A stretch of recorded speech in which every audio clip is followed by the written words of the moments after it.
आजी बाळा कुठे गेला होतास? इथेच होतो शाळेला सुरूच नव्हता व्हिडिओ मित्र आहे ना कोणता खालचा मित्राकडे आता सुरू झाला.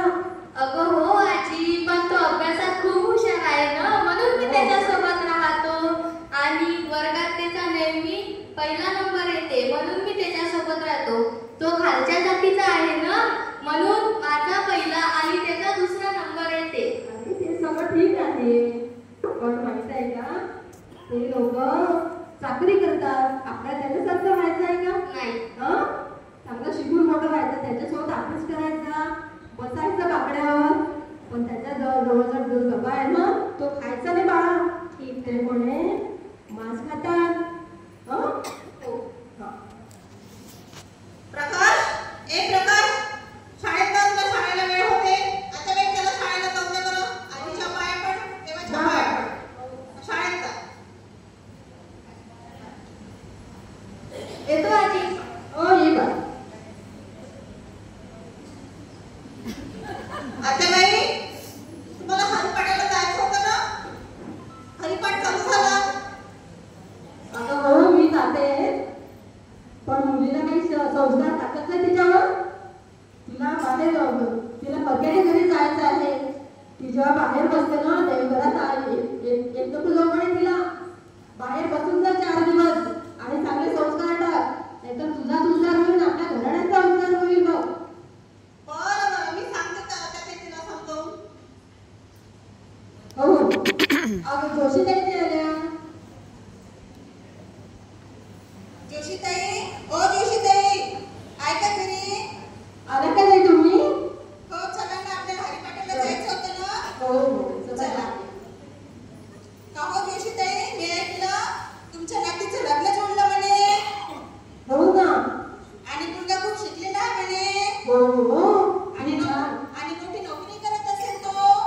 एवढं सुसंस्कृत घराणं मिळालं आणि मुलगा तर काय सांगू, खूप सुंदर आहे. हो ना. का हो जोशीताई, तुम्ही तर आम्हाला विसरलात. एवढं मोठं लग्न जोडलं नातीचं, पेढे नाही दिले तर नाही दिले, पण साखर नाही ठेवली साधी हातावर. हे कसं? खूपच कंजूसपणा केला तुम्ही ताई. अहो पेढे आणि साखरे थोडे जमणार आहे. एवढा छान मुलगा मिळाला आम्हाला, मुली घराण्याचे लोक आहेत ते. हो का? तर अजून मला बोलवावं म्हटलं आणि सगळ्या आपल्या वाड्यातल्या महिलांना बोलवायचं म्हटलं माझ्या दुकानात. हो का? म्हणून थांबल्या तुम्ही. हो. आम्ही वाटच पाहत बसलो बाई पेढ्यांची. बरं जोशीताई, माहिती आहे ना, अहो मी काल ना अशी वरांड्यात बसले होते आरामात, तर मला कानावर काहीतरी शब्द पडले बघा. आजूबाजूचे जे लोक आहेत ना ते म्हणायचे की माणसा काय म्हणायचे बरं ते, माणसा मी तुझे इथे गीत गावे, इथे असे गीत गावे की तुझे हित व्हावे. शिव शिव शिव. आणि परत काय म्हणायचे बरं, एकाने हसावे आणि लाखाने रडावे, असे विश्व आता इथे ना उडावे. बघा कोण असते बरं ती माणसं? हो शिव शिव. कलियुगात कसे हो कोणते ती गाणे बघा, देवांचे नाव सोडून आता ते मानवाचे गीत गायला लागले बघा. घोर कलियुग. हो ना, पहा ना. देवाचे गाणे सोडून ते माणसाची स्तुती करत आहे. बघा ना. कसा कलियुग आला बघा. चला आपण जाऊ आपल्या कीर्तनाला. हो हरिपाठाला. बरं. हो हो हरिपाठाला जाऊ. कौसल्य साराम वाणी, कौसल्य साराम, कबीराचे गीतोशे, कौसल्य साराम वाणी, कौसल्य साराम.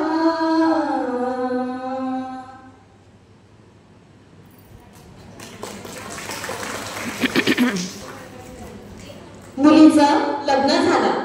मुलगी राजा राणीच्या संसारात मग्न झाली.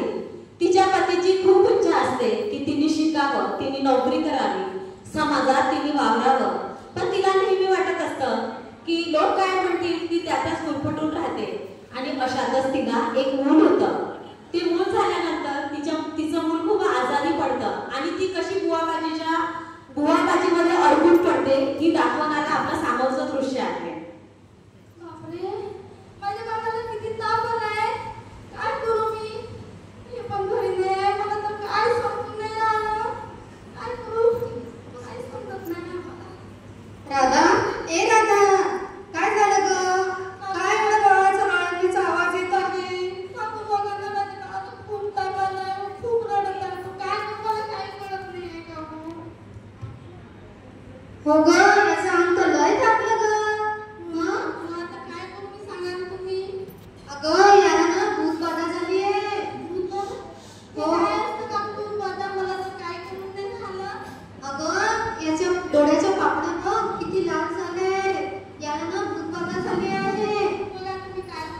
आपल्या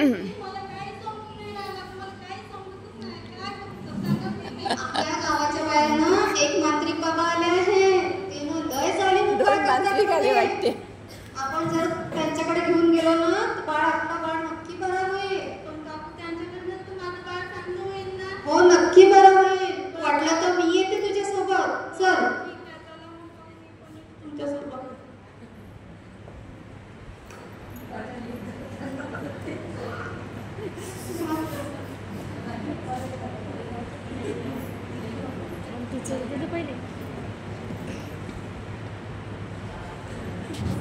बाबा आपल्या याच्यात 2 बाया आहेत काय त्यांच्या मुलांना घेऊन आज आपण मस्त कमाई होणार आहे वाटते. आला निरंजन, आला निरंजन.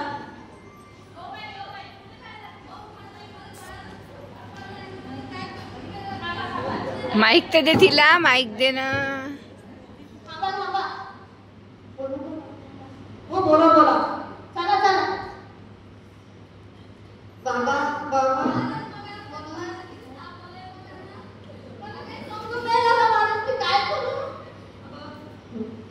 शांत व्हा. तुझं बाळ ते माझ्या हातात. बाबा याला भूताने झपाटलं वाटते विहिरीवरच्या. हो ग, याला भूतानी झपाटलेलं आहे. याची भूत बाधा काढावी लागेल. त्यासाठी तुला आम्हाला दर्शनात द्यावे लागेल. तुझी इच्छा आहे ना?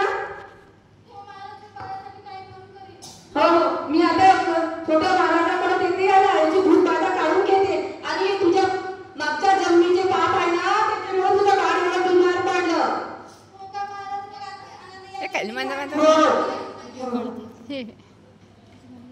हा अंगारा घे आणि तुझ्या बाळाला दिवसातून 2-3 वेळा तुझं बाळ ठीक होईल. हा जातानी महाराजाला भेटून जा.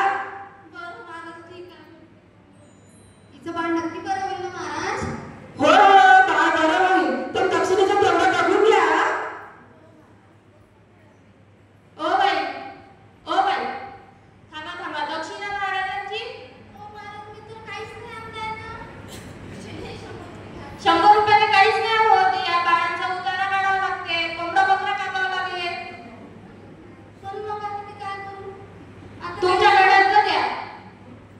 हो पण माझं बाळ चांगलं झालं पाहिजे महाराज. नक्की होईल नक्की होईल. येतो महाराज. हो हे घ्या महाराज. आज आपली खूप कमाई झाली. जय हो, जय हो, जय हो, जय हो. अलग निरंजन, अलग निरंजन. इकडे या.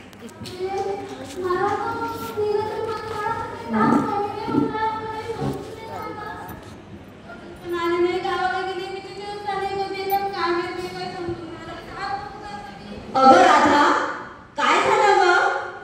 बाळ का बरं एवढं रडत आहे? मला बाहेरपर्यंत आवाज येत आहे बाळाच्या रडण्याचा.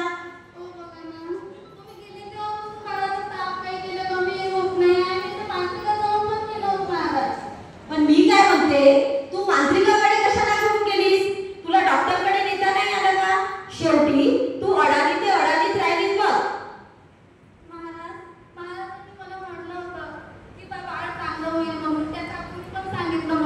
अगं लोक तुला काही पण सांगतील, पण तू काही पण असशील का?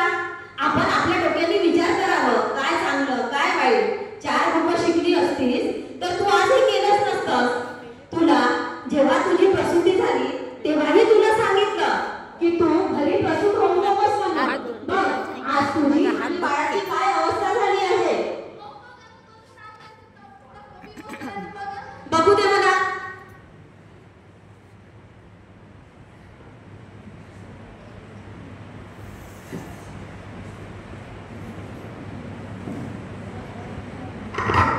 अगं राधा, आपलं बाळ आपल्याला सोडून गेलं राधा. आपलं बाळ आपल्याला सोडून गेलं राधा. होय, आपलं बाळ आपल्याला सोडून गेलं राधा. हो हो राधा, आपलं बाळ आपल्याला सोडून गेलं.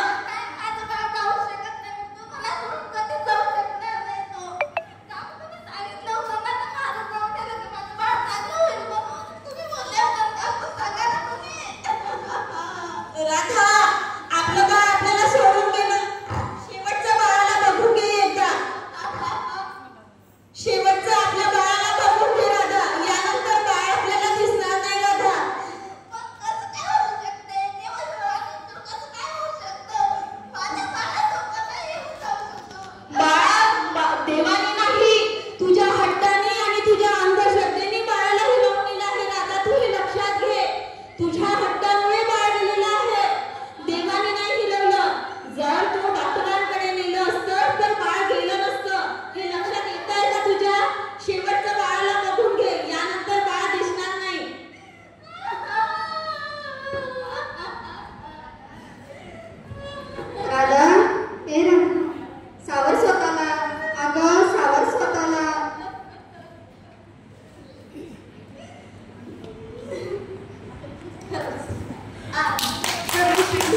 होईना, पण तरीही बुवाबाजीच्या मागे लागून आपलं अस्तित्व कसं काय करू शकतो. म्हणजे त्यांना कसं काय कळत नाही की आपण शिकलो आहोत, सवरलो आहोत, तरीही पण आपण त्यांच्या मागे लागतो, घोटू बाबाच्या मागे लागतो आणि आपल्या बाळाला गमावून बसतो.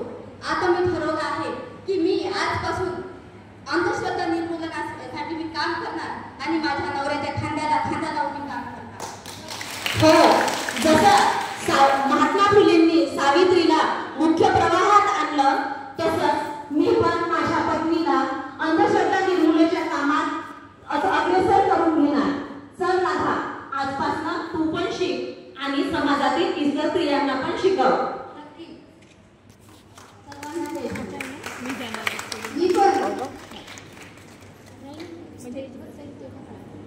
सर्वांना